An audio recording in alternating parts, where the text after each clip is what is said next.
When I was just a little one, you held me tight.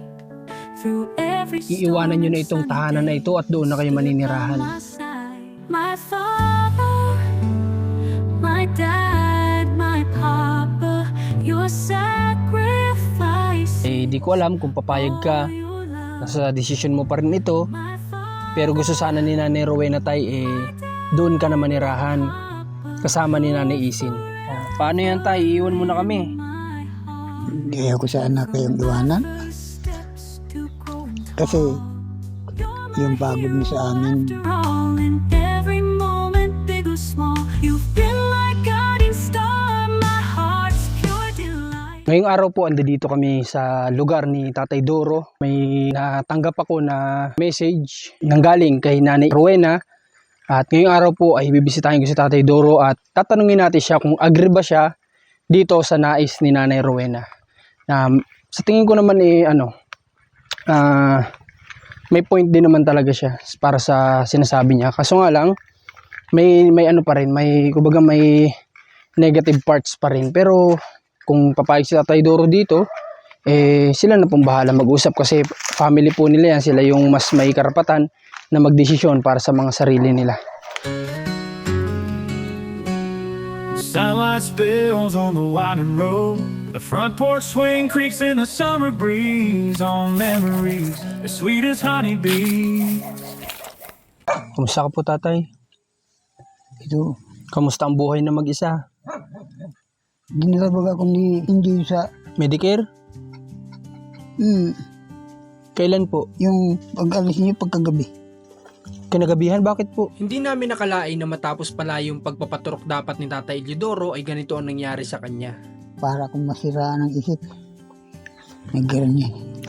Tinla ko doon. May UTI pala ko. Okay, ang nangyari pala dun sa turok ni Tatay, yun pala po kapag sobrang tagal na ay hindi na turok yung nila, yung nire-recommend. Kung may gamot na lang na iniinom. At yun daw po pala ay within 10 days lang yung turok. Within 10 days pakiramdaman mo, sarili mo. Napakatagal na po pala nitong kay Tatay. Kaya hindi na siya tinurukan. Na lang, kumbaga gamot na lang para sa sakit o sa hapdi na nararamdaman niya sa kanyang paa. Ganun na lang po ang mangyayari. Okay, Tatay Doro, pang ilang araw na ngayon na wala si Nanay Isin, bilang mo ba? Siyam.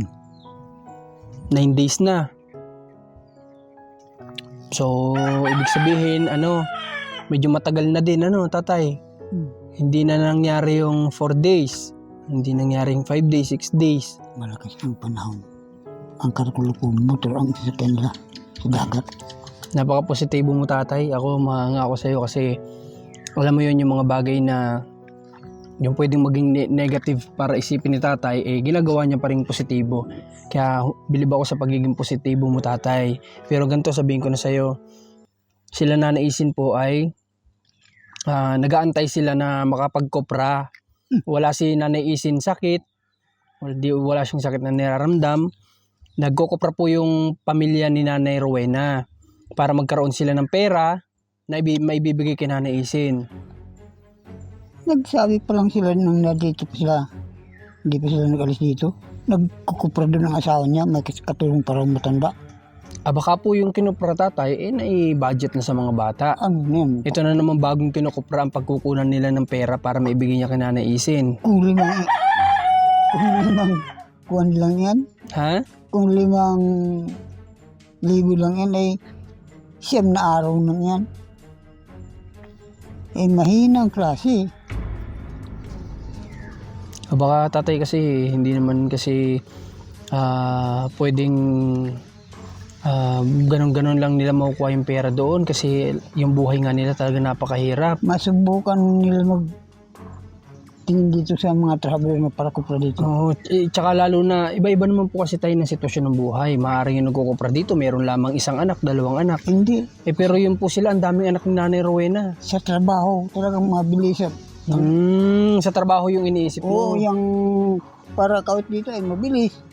Baka ang iniisip ko ng paliwanag ko naman sa Tay, baka po yung unang nakuprahan, marahil nakapagkupra na siya. Kaso nga lang yung kinita niya, inilaan niya sa mga anak. At ito naman bagong kinukuprahan, siya namang ilalaan para kay Nanay Yan lang, Isin. ang bago. Ganun po yun.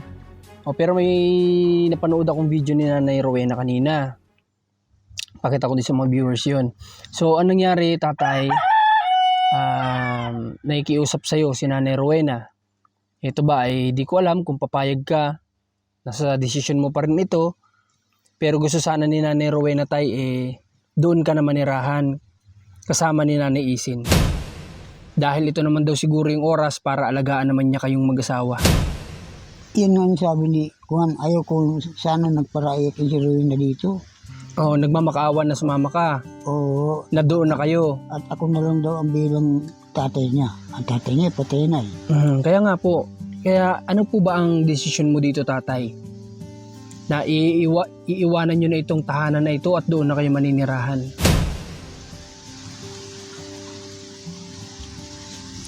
Basta makuha ang mga gamit dito. Payag ako. Payag ka na. Okay, sige. Payag na. Kung mapanood to ni Nanay Rowena, pinakausapan ko na si tatay para sa inyong request. So ako, anytime man na maisipan ninyo ditong bumalik, ni Nanay Isin, yung pangako ko sa inyong tahanan, mas maigi yun kasi sigurado ako kahit paano nakapag-ipon na ako nun para sa bahay ninyo. Kung makaisip pa kayo ditong bumalik, ha? Okay? Ako, sa akin naman, okay lang sa akin kung nandito kayo. Yung pangako ko sa inyong tahanan, tutuloy ko yun. Kaso nga lang, may point din si Nanay Rowena sa sinabi niya na gusto niya, mahihina na kayo, maalagaan man lang niya kayo. Bilang tinatrato kanyang pangalawang ama, at nanay naman niya si Nanay Isin. Nagparaiyak yung dito pag sabi ko hindi ako sasama doon sa inyo. Yan mo tay, ibig sabihin pala tay, gustong gusto kanyang kasama. Oo. Kasi nakilala na yan, dalaga pa yan, kilala na ang ugali ko. Ikaw lang yung ayaw noong mga panahon na yun. Kaya nga tatay, ganito gagawin natin, ha? May kipag-ugnayan may kipag-ugnayan na Nanay Isin, kana Nanay Rowena, at naando naman yata si Kuya Sander.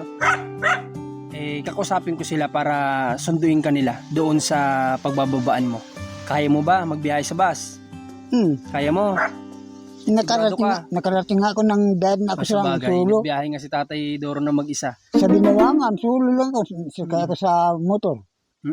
Ang gagawin na lang po natin tay, kasi hindi ko pa po maiwan si Commander, ay sana maunawaan nyo ako. No. Gusto ko ako mismo maghatid sa inyo. Kasi gusto ko sigurado yung kaligtasan nyo. Kaso nga lang, hindi ko pa po maiwan si Commander sa ngayon. Kasi buntis po yung asawa ko, medyo sensitibo yung pagbubuntis niya. Wala siyang ibang mag-aalalay sa kanya, ako lang. Ha, tatay? Okay, ganito ang gagawin natin.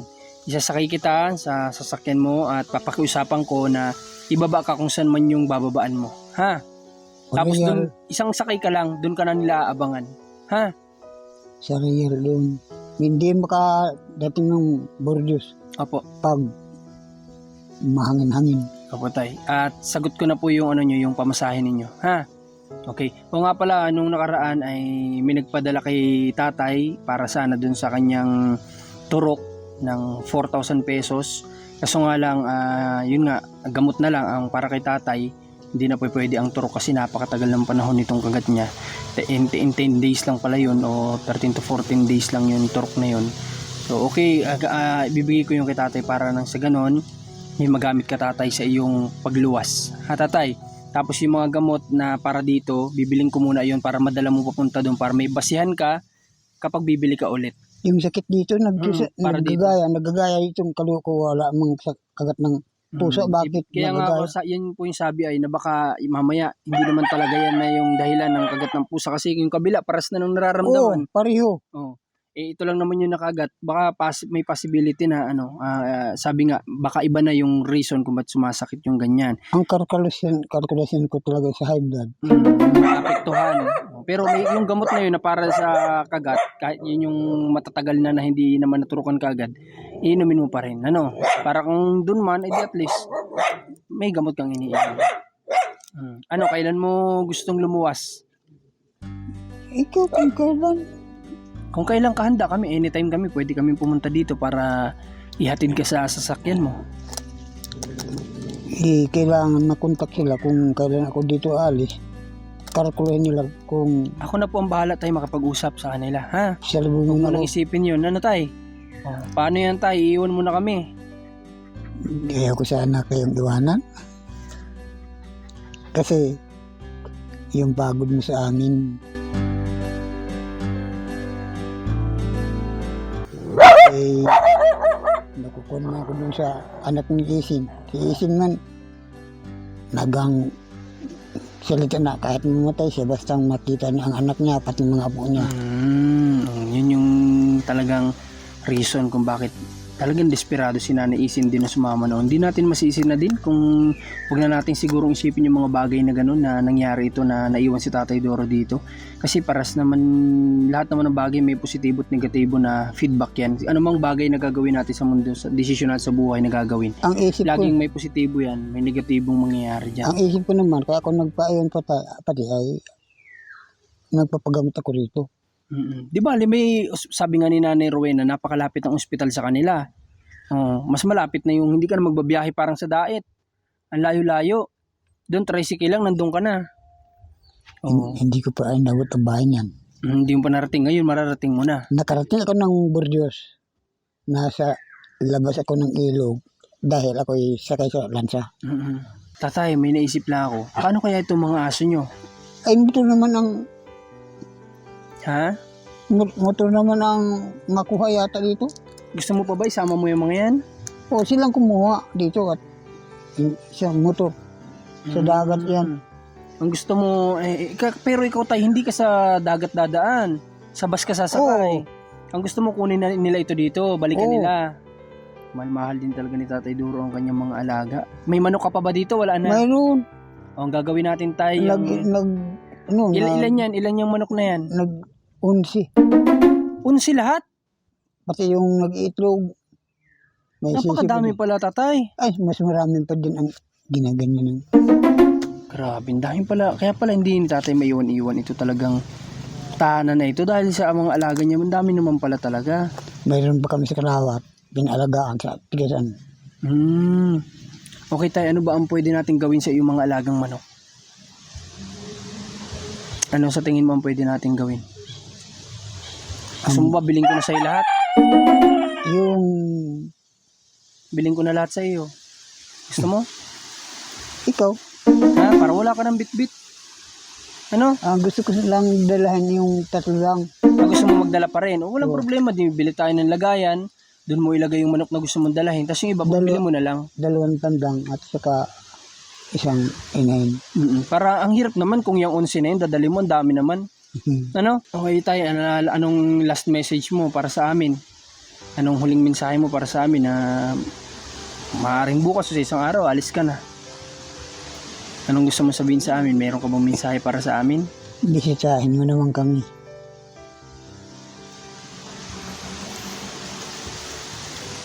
Doon din ako masyadong yung nahulog ang loob sa kaya mo. Sa iyo, inyong dalawa na Komportable ka sa amin? nasasanay na kami sa inyo. Kami rin tayo, sanay na kami nakasama kayo. Kumbaga, malapit na rin yung loob namin sa inyo. Para na namin kayong lolo't lola ni Nanay Isin. Para din ka namin kayong magulang. Kasi kaso nga lang, may mga bagay talaga na minsan ayaw naman nating gawin pero kailangang mangyari, no? Kagaya po niyan, may point si Nanay Rowena na gusto niya alagaan kayong dalawa. Kahit doon na kami sa Burgos, yung hiningi ko sa iyo, Ano po ba yun, tay? without the guitar. Okay. Walang problema tayo. Sige, pasensya na ha. At hindi pa lang talaga kami makapunta ng daet para makabili ng ganyan. At ang tagal na nga, gusto na namin pumunta ng daet, di kami makapunta. Dahil nga nasa nangyari kay Mrs. Ano? Di bale, ganito tayo ha. Ang gusto ko kasi sana mangyari, kapag hindi na ganoon kasensitibo si Commander, uuwi kami ng Candelaria. Doon na kami mag-vlog, doon na kami maghahanap. Tutulungan. Gusto ko magpunta ako dun sa inyo. Kasi syempre bisitahin ko din kayo ni Nanay Isin. Ano? Ha? Okay ba sa'yo yun? Pag hindi ko nagustuhan, babalik kami dito. basta makisama ka lang ng maayos, tatay. At ang base naman sa banggit po ni Nanay Rowena at saka po ni Kuya Sander, na kilala niya na yung mag-anak na yon, mabait po sila. Pati daw po yung asawa ni Nanay Rowena, kung ano yung ginagawa sa kanya ng papa niya dati, kabaligtaran sa trator sa kanya ngayon. Ang asawa ni Rowena, ang ina ay pinsan ko. Tamo, pinsani mo pa pala. Pascual ay dahil roldan yun sila. Hindi kayo dun may iba, tay. Balo na. Tuturing nila kayong kamag. Tsaka papabayaan ba naman kayo ni Nanay Rowena na matrato dun ng iba? Hindi Diba? pati ako hindi gagawa doon. Pipirsahin ko. Huwag mo persa. Akong kakausap sa kanya, huwag mo persa yung sarili mo. Mabilis akong magluka, magbalaw. Kaso nga lang, Tanda na. high blood ka naman. Oh, hindi ka na pwedeng magpagod ng sobra. Kaya mo't kakausapin ko sila, nanay, kung ano yung mga dapat lang na limitado yung galaw mo lang doon. Tsaka si Nanay Isin, alam niya yun. Handaman si Nanay Isin, malakas pa. Siya ang gagalaw para sa iyo. Mga angkan na lahi yun, malalakas. Kaya nga, tsaka si Nanay Rowena naman po yung nagdesisyon na gusto niya talaga maalagaan niya kayo. Eh, siguro naman gagawin naman ni Nanay Rowena yun. Ang gusto ko sana, pag nag-alis tayo dito, papunta roon, sila, pag ganyan, dito na yung motor ng bangkang yan. Eh, paano? Sino susundo sa iyo kung sila naman ay paganto? Yung lalaki lang, yung asawa ni Rowena lang. May kasama naman yata ang ibang tao. Mo tayo ganito na lang. Hanggat andi dito pa kami, kapag nandoon ka, bibisitahin ko itong mga aso mo. Bibigyan ko na lang ng bahog. Pagpaluin mo lang, yung takot sa pamalo. Okay. Huwag ka na mag-alala sa aso mo, tay. Tsaka yan naman ano naman yan. Kasi, Isang beses lang kumain sa isang araw yun, okay na ang aso. kasi ang hype namin, parang buhay rin namin yan eh. Parang buhay din namin. Galit kami pag sinaktan yan ng dyan, kabilang Pag bahay. yan ay sinaktan, May mga masakit- sugat-sugat yan. masakit May, din sa damdamin nyo yun. O Oo. ganun talaga, tay. Kasi ang aso ay, kumbaga, madaling mapamahal yan sa tao kasi nga, rin sila, maalaga din sila sa amo nila. hindi man kami nakialam sa mga hype nila, wala silang hayop. Kaya mo tayo, ganun na lang gagawin natin, ha? Basta huwag mo na muna isipin yan. Ang isipin mo po muna sa ngayon ay yung sarili mo, na makasama mo na ulit si Nanay Isin at makilala mo na yung mga apo mo doon. Apo mo na rin yun. Kasi asawa mo si Nanay Isin. Oo. Mga apo mo doon, makakatuwa kapag may mga bata. Ano tayo? Ang kahirapan, hindi ako sanay sa marami. Hindi ka sanay sa marami. Sanay ka sa tahimik lang. Okay lang yun. Kung ako ay inanak ako, bugtong ako talaga, sulo akong inanak. Sulo ka. Makakasanayan mo din yun, tay. Isipin mo na lang, mas hindi nakakainip, mas hindi nakaka-boring kapag may mga bata kang nakikita na naglalaro. Huwag lang yung kapag oras ng pahinga nyo may ingay na. O, di ba? Pwede naman mo naman yung pasabihin kay Nanay Rowena na may edad na kami, anak. Kapag pahinga na lang, sana pahinga na tayo lang, parang ganun. Ano, tatay? Nadadaan naman po sa mabuting usapan lahat ng bagay-bagay. Ano na, tatay? Okay, sige. Saan mo pala ako ihatid din sa Burgos? Pasasakayin po kita, tatay, ihatid kita hanggang Bagong Silang. Oh, Ha? Tapos yung sasakyan mo doon, papunta na ng Lucena. Tapos doon ka na nila pipikapin, sa Lucena na mismo. Ha? Okay, ganun gagawin natin. Ihatid pa kita hanggang Bagong Silang. maigi kung yung panawagan mo sa kanila ay Meron po, kasi may contact po tayo si Kuya Sander nandoon. Siya ang pupunta ka na Nanay Rowena at magpapaabot ng mensahe natin. Siya naman yung sasagot din sa atin. Siya rin magpapaabot ng mensahe nila Nanay Rowena sa atin. Ha? Mag-ready ka lang po, kung hindi bukas, isang araw, alis ka na po. Ha? Ihatid ka namin sa Bagong Silang. Magbibiyahe tayo papuntang Bagong Silang. Tapos dun kita isasakay ng bus. Ipapakiusap kita sa conductor at driver, naalalayan ka nila kasi kita naman nila, senior ka na. At pagbaba mo ng Grand Terminal, andun na rin sila sa Grand Terminal. paano ang playout namin ngayong hamahaling buwan. Kailan po ba ang payout nyo? September? Oo, kasunod nitong Agosto. September, ano po ba ang kadalasan na nyo? Nung una, 17? 16? hindi ko man natatandaan kung anong pabago-bagong pitsa, pabago-bago rin ng buwan. Bago-bago. Okay, sige. Mo at ganito na lang. Kausapin ko si Nanay Isin. Total may payout pala kayong inaano. Kasi kapag nandun na kayo, pwede na kayo mag-transfer doon ay. Pwede na kayo magpa-transfer. Sabi man ni Isin ay hindi raw kami pinapatira doon. Ayaw magpayag ang mayor dito. Ayaw kayong patirahin saan? doon sa Bordeaux. Hindi wala po silang magagawa tayo kapag doon yung gustong tumira. Ang gagawin lang po dyan, may procedure po yan kung saan kayo kumukuha ng inyong senior, ay bibigyan kayo ng parang hindi ko alam, transfer paper siguro para doon na kayo makakatanggap. Ano? Oo. Ganun lang. Sige, kausapin ko si Nanay Isin kung ano yung plano niya, kung gusto ba niya umuwi muna siya dito, tapos tsaka kayo magbiyahe doon. O magbabiyahe ka na doon, tapos siya na lang kayo babalik dito. Ano, ganoon na lang, kausapin ko sila, ha? Para malaman natin. Pwede naman yata ang yung mga pang-play out na i-transfer doon. O kung aabot pa po, pwede po yun. Kung maasikaso ka agad siguro, pwedeng ma-transfer ka agad.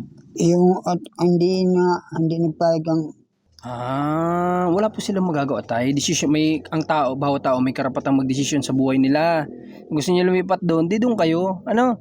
Okay, ganun gawin. Huwag niyo isipin yun. May mga proseso naman na legal para sa ganyan. Ano tayo? Okay. So, paano tayo yung mga ilang gabi mo pala dito na ikaw magsulo, nakakatulog ka naman? hindi. Ay, hindi ka nakakatulog? Kaunti lang. Pag mulat ko, gising na naman.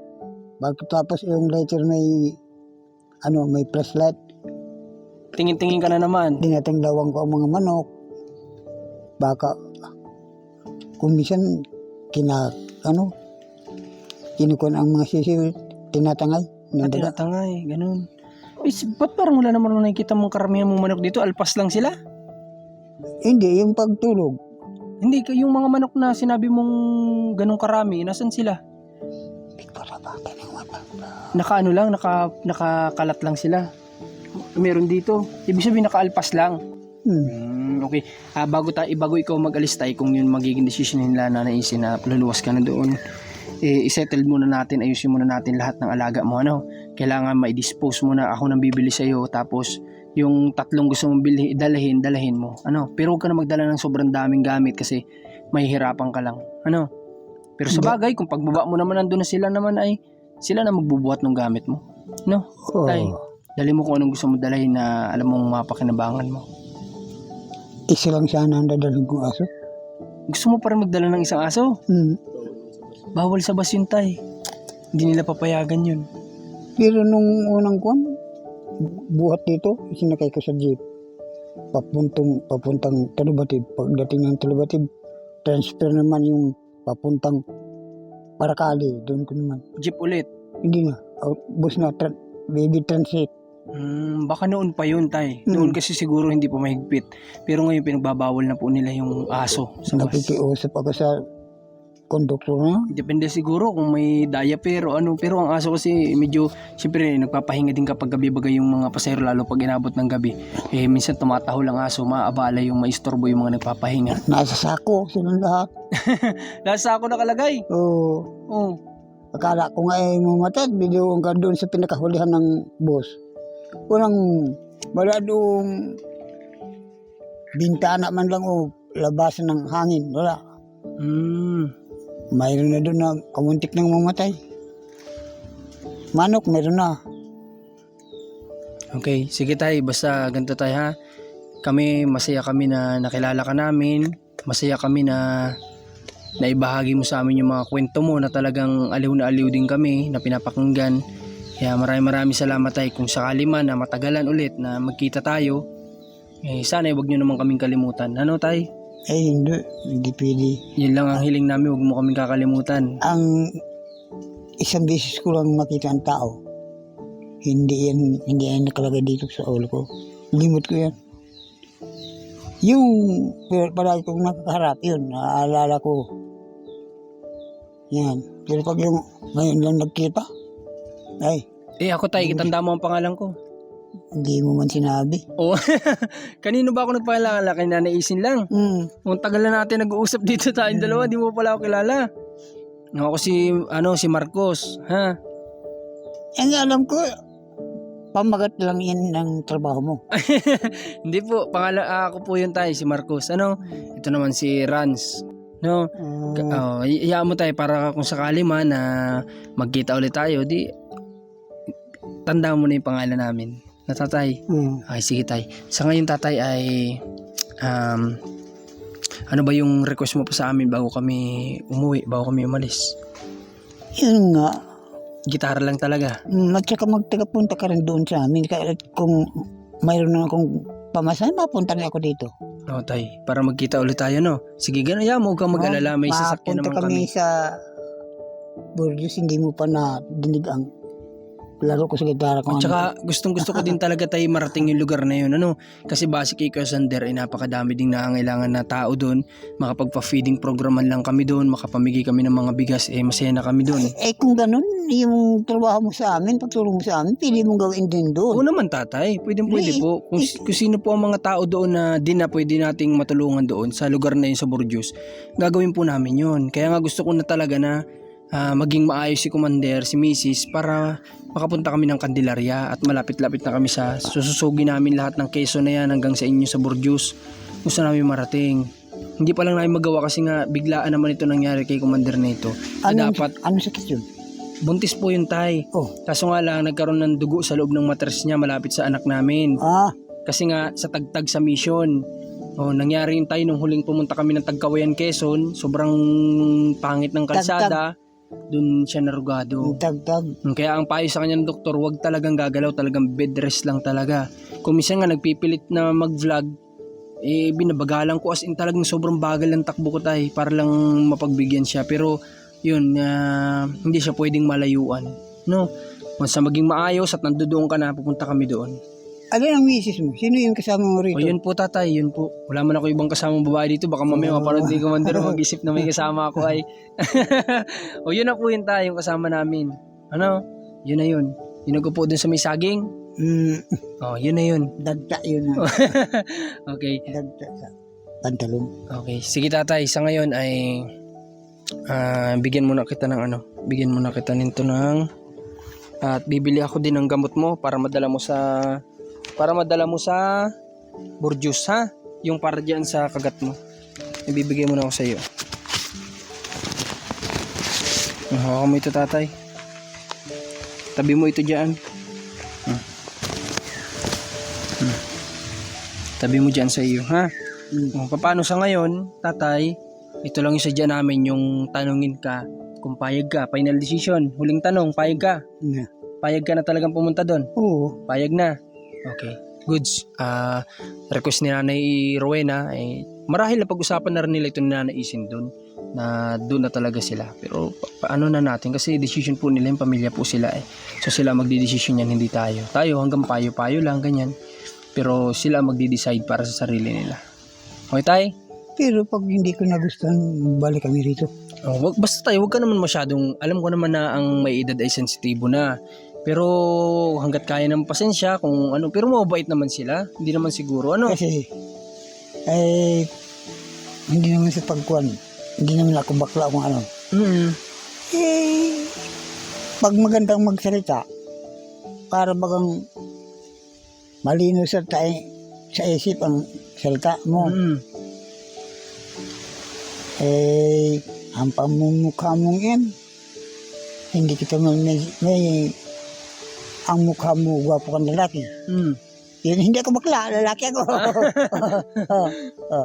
Maganda kang lalaki. Marami pa sa yung maghahanga pa. Tay, pero hindi na pwede mag-asawa pa. Ano? Hindi nga, Isa lang. tagahanga lang. Talagang ano lang, kung may humanga man, di salamat. Ano tay? Isipin mo nung akong medyo bata-bata pa. Sa gitara, harapan tayo. Paikutin kayo sa harapan mo, nagtutunog. Pero isang ikot lang. Marami bagang naghanga sa akin sa kabutugan ko lang sa gitara. Hindi kabutugan tay, talent ang tawag doon. Yung talent mo sa paggigitara ay madaming humanga sa iyo. Nakalting ako ng budili sa kantisan sa gitara. Di ba tatay, sa huling pagkakataon, di ba sabi mo, kumakanta ka din? Oo. Pwede mo ba kaming sampulan ngayon? Kahit anong kanta na paborito ninyo ni Nanay Isi. Sige tay, kahit maiksi lang. Wala na akong practice ay. Sige daw tay. Lalay ako sa'yo sinta, ngunit di upang limutin ka. Kung hindi ikaw ay lalong mahalin at ibigin magpahanggang liting. At magtitiis na rin ako, mangarap na lang sa ganda mo. Pagkat ang alay na pag-ibig sa'yo, di mo pinapansin o gili ko. Yun.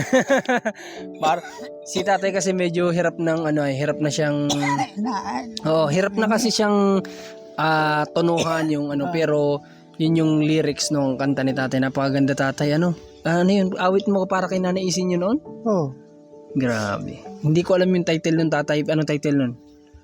Hindi maglalaho. Di maglalaho. Napakatagal na sigurong kanta yun, no tay? Matagal na kasi sinunbagman yun. Oo. Kasi hindi na familiar sa amin. Pero, ayun, napakaganda ng ni tatay ng lyrics ng kanta. Lalo na siguro kung nakakanta ni tatay ito ng maayos. At hindi na siya kaganyan. Kita niyo Naninig naman. ako sa Makati. Wala kasing practice tatay, ano?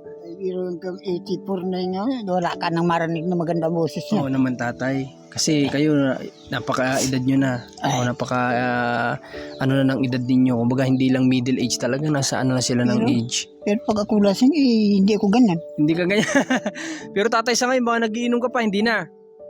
Hindi na. Huwag ka na magiinom. Baka pag nando ka sa Burjos, akiting ka magiinom doon, iinom ka. Wag nang iinom, tatay? Oo. Okay, sige. O sa ngayon, pupunta muna kami, ha? At pagbalik ko dito bukas, kung ano yung maging desisyon ni Nanay Isin, ni Nanay Rowena, ipagbibigay alam namin sa iyo. Oo. Tatay, at kung kinakailangan bukas ka na umalis, dispatcha na natin yung mga manok mo at magdala ka lang ng kung ilan yung gusto mong dalahin. Ha?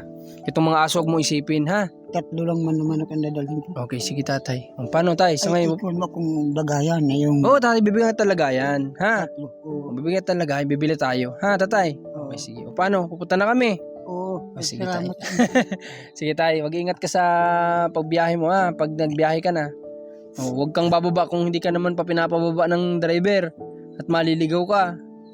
Nangasalita naman ang konduktor ko ano nang Tsaka sa papakiusapan ko naman, ibaba ka kung saan yung dapat na bababaan mo. Ano? Kasi i-assist ka na lang nila. Ano? Oo. Okay, sige. So yun, maraming salamat mga kababayan sa panonood nyo kay Tatay Doro.